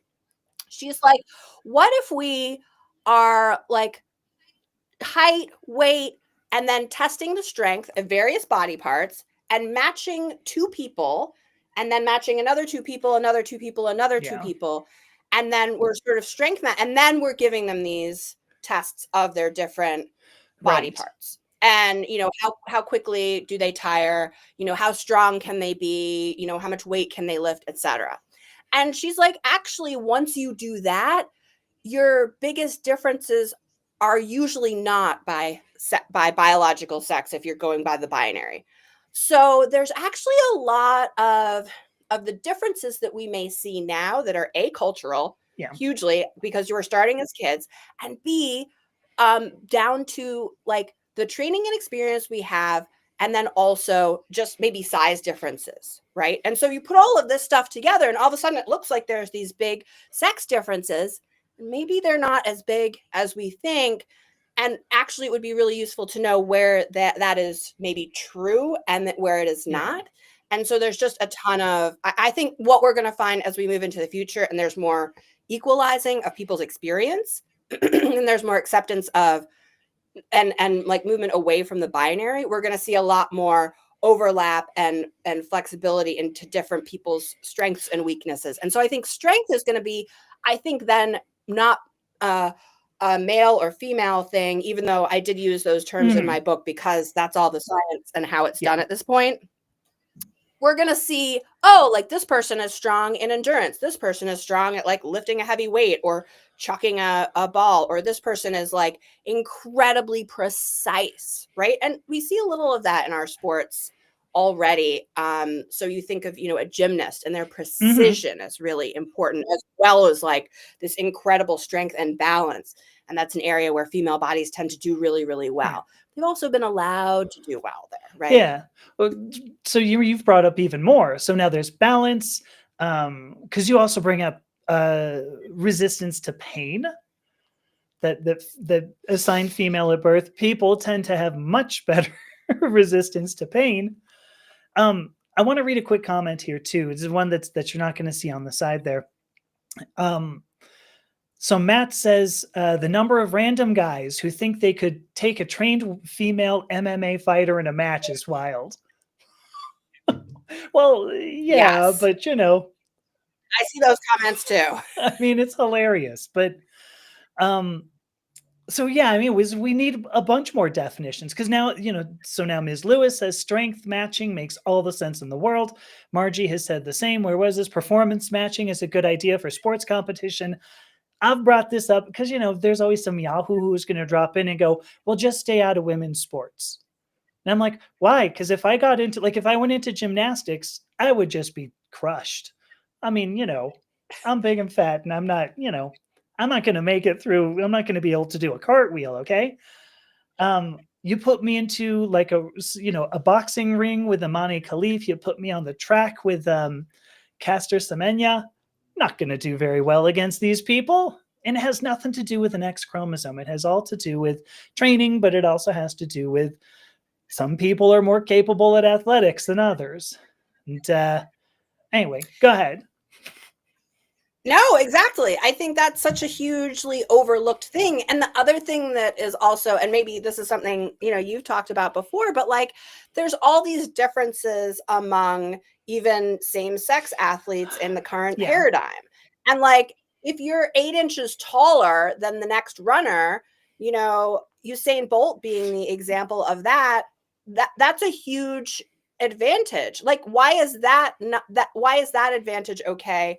But like a difference in hormones is not, Right. or a difference in some other body part. Like it's just when you really start like breaking it down and breaking it apart, and also understanding how little actual research and like numbers Right. we have, like, well, how much does testosterone help an athlete? We have no Right. idea. How much does estrogen or these things, a higher or lower estrogen in an athlete help or hurt them? We have no Yeah. idea. Like we literally don't know any of these things, and then we're making rules around them, which just seems like so absurd to me.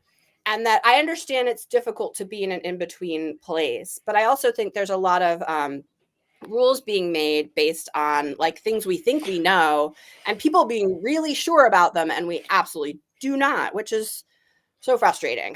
Once you like know a little bit and you start breaking it apart, you're like, wait, that doesn't make sense. That doesn't make sense. If that's not fair, why is that fair? It's frustrating. Very frustrating. Oh my gosh, there's so many things to follow up on this, because that's a lot of what I talk about, that we think we know a ton of this science, and we know very little. Ultimately, we know very little. And there's a good question here. So Delos brings up the question too, if you see it there, it's about the hormonal panel. What everything story is saying looks. Oops. Here, I'll pull it back up. If this helps, yeah. So what it looks like in a hormone panel.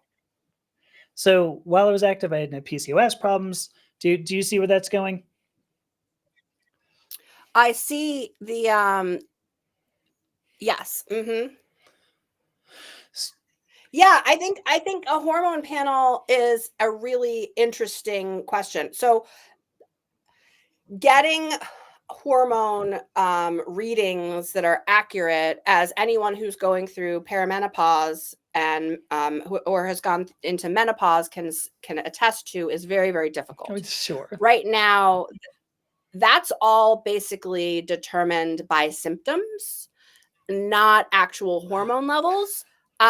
There's a bunch of people working on that right now. Like you have to pull blood every day at the same time. You have to compare. It's like very onerous and very difficult. So that's in the medical context. Let's talk about like sports science or exercise science, or even like, oh, let's test a vaccine efficacy based on a different part of someone's cycle, or if they're in perimenopause or whatever. There's so much tremendous variability, and we don't know almost anything about that variability. Only 20% of AFABs are like have the normal typical hormonal profile on a monthly basis if they are menstruating. So we have all of this diversity going on, even within what we would consider like you're just run-of-the-mill regular old people off the street and athletes. And so once you can start looking at that, and I think it's important to do that, and we're learning more. And from what I understand, there's some really interesting data from the trans community, kind of like look, hormones are actually impacting different things, and that's in the very earliest research stages, but super fascinating. Yes. But we don't know. PCOS being a great example.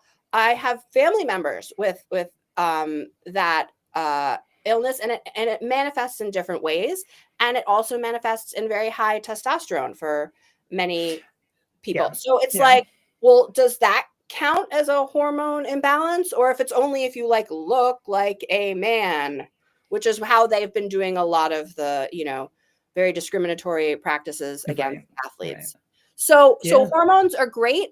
We need to know a lot more. So in the book, I definitely spent basically almost 2 chapters on hormones. I followed a University of Washington immunologist for a day, and she specializes in how hormones affect immunity in particular, and just the Mm. conversations about hormones with her and how little we know, even in animal models, about how hormones impact basic immunological functions, basic metabolism, etc. There's just a lot more work to be done, and also there's tremendous diversity among people and their hormones. And I know less about people born with male bodies because I focused on female, but within female, it's like, Mhm. I mean, it really is tremendously variable. So Yeah. then, it's like then your sort of prescription or categorization or whatever comes down to an individual level at that point. And is that how we Right. can run a world with 8 billion people in it? So I mean, I would say yes, because what that means is that we can't have arbitrary classifications.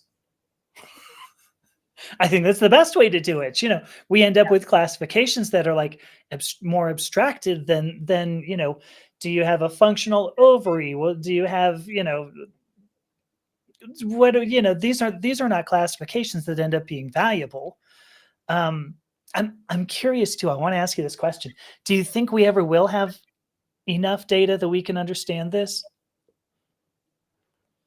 Yeah, I think that there is a future where some of these questions could be more definitively answered. I think you could. So there is a company, there are two companies where, and this is preliminary and it's not like super perfect yet, but it's relatively useful. You can pee on a stick like a pregnancy test, and it gives a little readout that you can scan with your phone, and it gives you a little hormone profile for the day. So I did this because I Mm. was curious as to my own situation. I'm going to be 49 on my next birthday. I'm almost at my half birthday, and I'm like, I have to be going through perimenopause, right? It has to be happening. Like, am I don't feel anything, nothing's changed.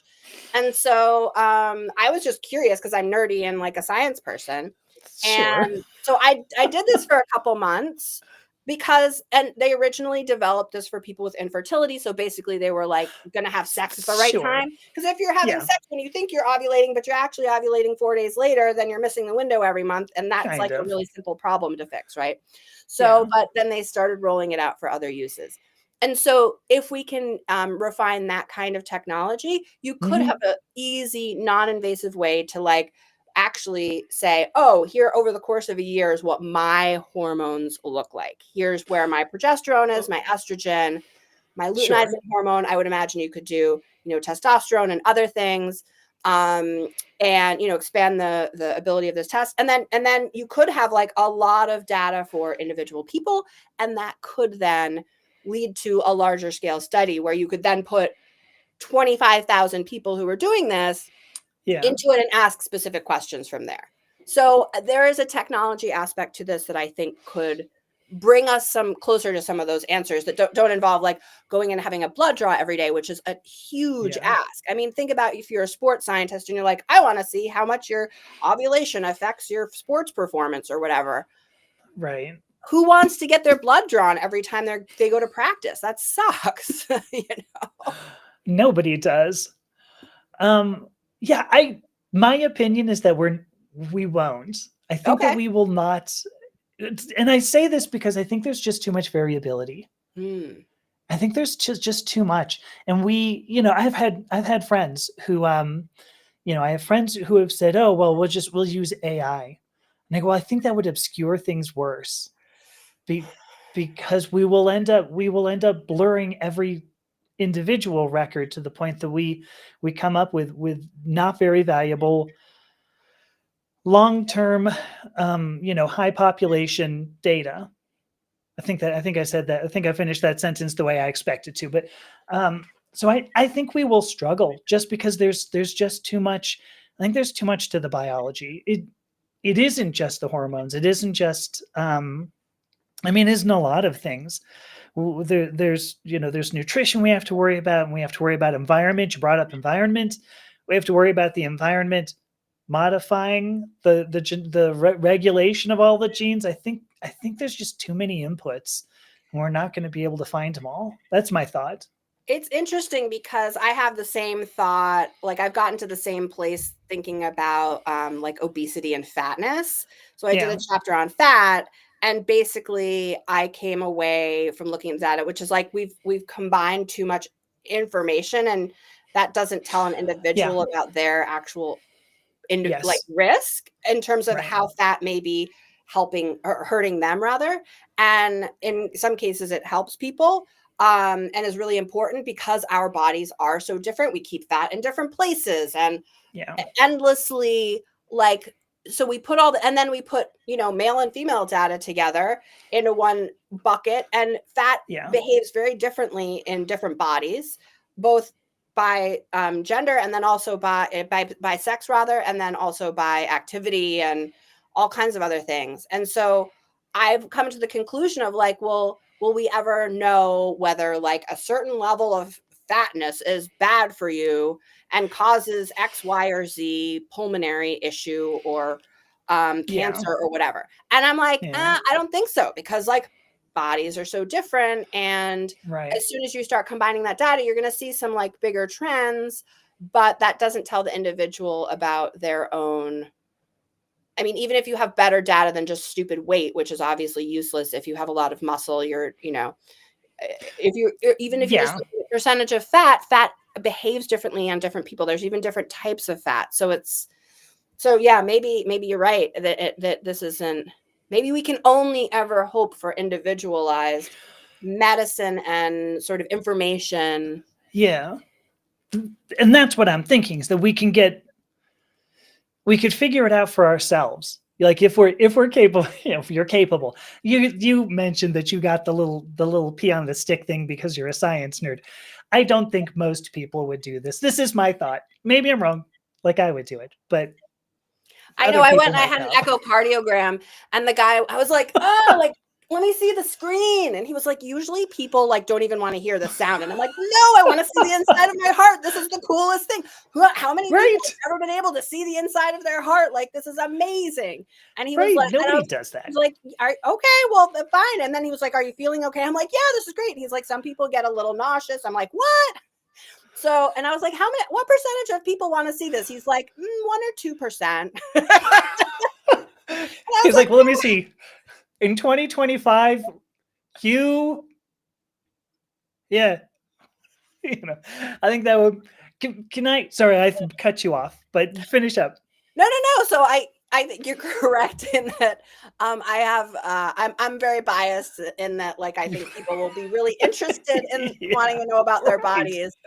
But I do think that maybe if there was a little more education and excitement around these topics and it wasn't such a black box, a lot more younger people, especially, like, even just the really quick, I'll just mention, you know, menstruation and periods are now like so much more of a like open topic among younger people. Right. And there's much more interest and knowledge and discussion about it. And so I think if there was more of that around all kinds of body stuff, actually there might be more people who are less afraid, freaked out, and just like put off by looking at an echocardiogram or thinking about their hormones. So yeah, agreed. I have two questions. So comments here that I want to throw out to you. So Ms. Lewis asks the question, are you following the All of Us study? Do you know that study? Which one is that? I'm trying to remember if that's one I've seen. What is it looking at? I don't know. Now I'm looking it up. I don't know that one. Oh, so so All of Us research program through NIH. So what is it all DNA? Ms. Lewis, is that DNA? I mean, I'm looking at some of this. Do you want me to send you a link, or? But it's so it looks like genomic analysis. Hang on, I'm copying and pasting. I'm throwing it into private chat and hope that you can get this. Okay. There we go. Yeah, so it looks like a bunch of genetic stuff, and that actually plays into the other question that I wanted to bring up anyway. So here we go. Ms. Lewis says it's a very long, and I just was like, oh, maybe I don't remember the name of it, but no, I don't know this one. Yeah. So Ms. Lewis calls it very long-term project tracking health data from underrepresented demographics. So that's most of them, for what it's worth. There's another question here. So I didn't know this one either. things like this, in my opinion, and I'll show this other comment in a second. This is where I think we're going to end up just confusing ourselves, because there's so much about the human genome that we just don't understand, and I think we're going to get a whole ton of data and just go, how much money do we spend, Jim? And Jim's like $3 billion. And you go, oh, well, we should probably stop, I guess. Well, do we get anything out of this? No, not really sure. So here's a related question, which I thought was good. Do you think signing up for things like 23andMe or using apps to track hormones in your blood, do you think there's value to doing these, especially 23andMe? I think that's because I ended up doing that. As all you had to do was like spit in a cup kind of thing, right? I thought that was easy. But then I got a bunch of information that ultimately, I mean, for crap's sake, I was a molecular biologist as an undergrad. And I looked at the data, I'm like, ooh, that looks complicated. I was like, am I going to sit down and do this? No. So what do you think? I mean, so I don't have kids. I never wanted to have kids. And so this is coming from that perspective of, I decided that I was going to throw all my data out there, but I completely respect and understand, even if you also don't have kids, like why you wouldn't want to do that. And there's really good arguments not to. I felt okay about it. I have a pretty about 3/4 of my family are pretty generic white people background stuff. I don't know. I didn't feel particularly precious about it, but I think that's a really, really personal decision. And, it is scary thinking about, how this stuff could be used for nefarious purposes. I also am a big believer that having a lot of data for scientists to use to try out different experiments on, it's just, data, they're not using bodies, is kind of a good thing. I mean, I've talked to scientists who've used sort of publicly accessible information and even, things that a lot of people might not be comfortable with. I would. So that's my personal take on it. I did 23andMe and as you guys should know that they are in bankruptcy. And so we're not sure what's going to happen to that information. So if you don't want it transferred away from them, you can delete it. Did you read the email that they sent out, by the way? Because 23andMe is in bankruptcy, but they are selling the data to an organization owned by the person who founded 23andMe. So to my mind, it looks like it's really just kind of a shuffling money sort of thing that feels like financially one of those things that you go, this is something Jeff Bezos would do. This is something that some oligarch is. No, I didn't see that because I was crazily working on this book coming out. Well, sure. Up on everything. Yeah. Interesting, huh? Interesting. Yeah, I'm not sensitive about stuff like that. Totally get how many other people are. And I've read the essays and the arguments, and I'm like, I don't disagree. I just am less sensitive about that. Yeah. All right, my last question, because we were going to shut it down. We're going to shut it down pretty soon here. But my last question: what's next? What are you doing next now that this book is out? You told me a couple of plans, but I'm curious what if those have changed. I am really interested in looking at late prehistory and Bronze Age and to sort of agriculture and to the semi-present of some anthropology. I think there's so what I noticed in my book is that there's a lot of cultural stories around what people of different genders, and I use that specifically here, are supposed to do based on how we have lived in the past. And we know that some of that information is true basically from the Victorian era on. Many of those stories are true in terms of what men and women did, again using the gender terms, and we have good records for that. But before that, I think there's a lot of assumptions and a lot of incorrect information and a lot of bullshit. And so I really want to, I'm sorry, I'm from New York. My grandma had a terrible mouth, and she always called it like she saw it, and she used that word a lot. And that's something that I feel like I've come up to a lot. When people are asking me questions about this, and I'm like, here's the science, here's what we don't know, which is still a lot, and here's what we're trying to figure out. And they're like, well, but we evolved too. Human beings have always, women have always, men do this, all of that stuff. So I'd like to really challenge some of those stories. And Yeah. I want to do it by embodying some of those tests and ways of living in the past myself. I want to do a little guinea pig science, as they call it. Wow. I Yeah. want to like get my body out there trying, I don't know, different like bows and arrows, and like trying on different things that we used to wear, the pigments, like the incredible amount of human energy that has been dedicated to trading like trinkets and pigments and like jewelry and decorative stuff for all the sexes is huge. And people are always like, oh, but fashion is so silly, and it's like so deeply human to decorate ourselves, and this is something we've done Yeah. and put major effort into. And I want to try some of those things and be kind of experiential and hopefully fun about it. This is like a pretty serious book with a ton of science, and I got to do a little travel for it, which I'm grateful for. But I would like to do something that's a little more fun to read and fun to write, in terms of like just trying stuff with my own self. Yeah, I love that, because I can totally see you. One of the big things a lot of people bring up, they'll go, well, women have never been good at fighting. And you go, well, you don't have to look too far into like Scandinavian history to go, well, they were like shield maidens, and these were some of the most fierce people. Like there was a reason why the Valkyrie were shield maidens. They were chosen by Odin, I believe, right? Correct me if I'm wrong, Matt. But like they were chosen because they were valorous, and that was why they got to bring people to Valhalla. Anyway, I mean, it's like, no, it's not that women can't fight. I mean, read also oh, I can't think of who it was, but whoever it was, they were, the Romans were invading, Anglesey Island, what it is now.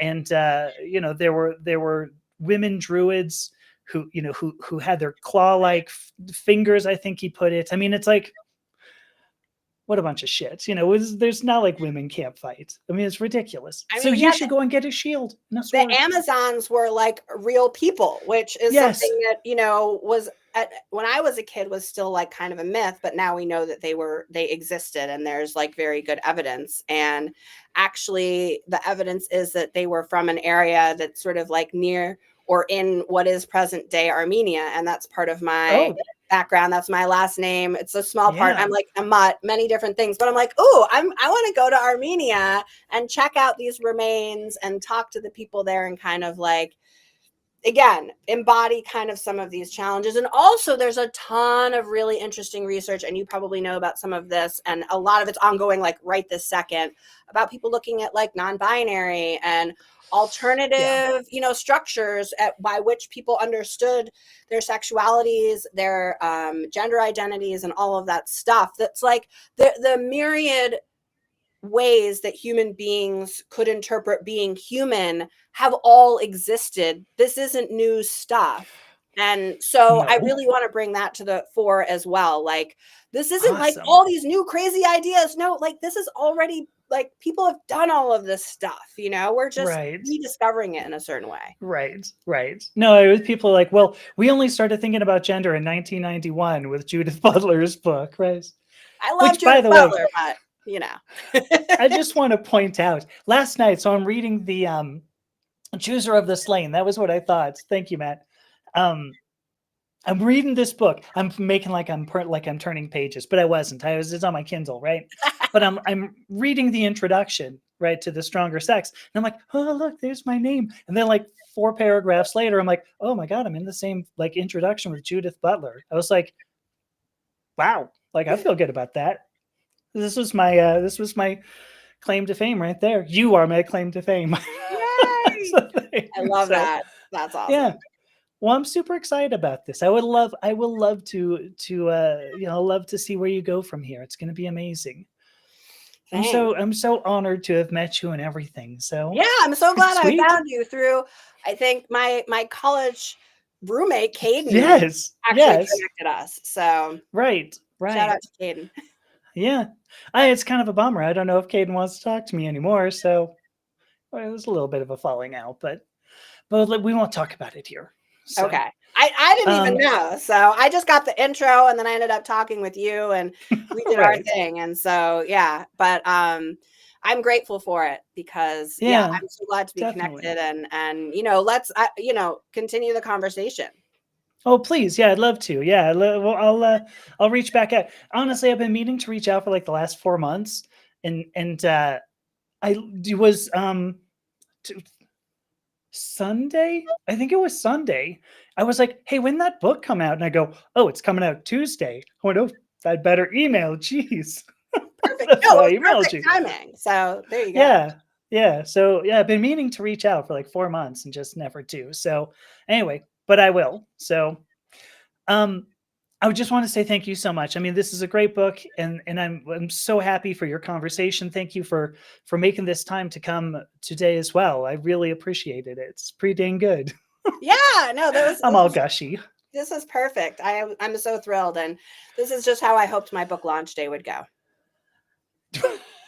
Good. Getting Awesome. to have Talking fun to purple hairy conversations and people. like Yes. I did a big like, oh my God, all the social medias for like 2 hours. Then I was like, I'm done going outside. So, and then I got to come Right. in and talk to you. Perfect. I'm gonna put the stuff on social media tomorrow. I wanted to talk about it tonight, and then I'm gonna put stuff on social media tomorrow. Yeah. Thank Oh, of course. No, I mean I'm looking. There are a few people who are like, oh, I think I better get this book. I'm like, I think you should. So definitely. So There's a lot anyway, in there. There's like immunity, longevity. There's like stuff on periods and hormones, but then there's fun stories about like wood choppers and competitive wood choppers and this fire woman in upstate New York who's just like this total like tiny badass woman who's like, I just figured out all these workarounds for all these strength tests that I was supposed to do and like was oh just my like, gosh. okay, like she was like, you don't need muscles in a lot of cases. You need to like figure out smarter ways of doing this, or you need better training or whatever. Yeah. And she just did this like completely on her own. She's not a sports scientist, she's just a person. So there's That's stories like sweet. that in there too. So That's sweet. All right. Well, anyway, there we go. Thank you again. thank you. I'm gonna go ahead. I'm gonna pull you out. I'll reach back out to you in the next couple of days. I promise. So Sounds good. It was great to thank you talk with again. all of you guys. Yeah, definitely so good. Oops, I missed the switch. Sorry. All right. Thank you again, Star. All right. Well, that was pretty dang awesome. I'm at time now, so thank you very much to everybody who showed up. Ms. Lewis, obviously, Matt, Star, thank you so much, all of you. Minnie, I'm trying to look at everybody, and Charlotte, and loads of other people. Margie, of course, and Delos, and Brenda, and keeping on. I did see. So anyway, thank you to everybody. I really truly appreciate when we can have these conversations. So I will see you on Sunday. Talk soon. Oops, I gotta turn off this thing. Actually, like it makes a difference, but talk soon. Bye.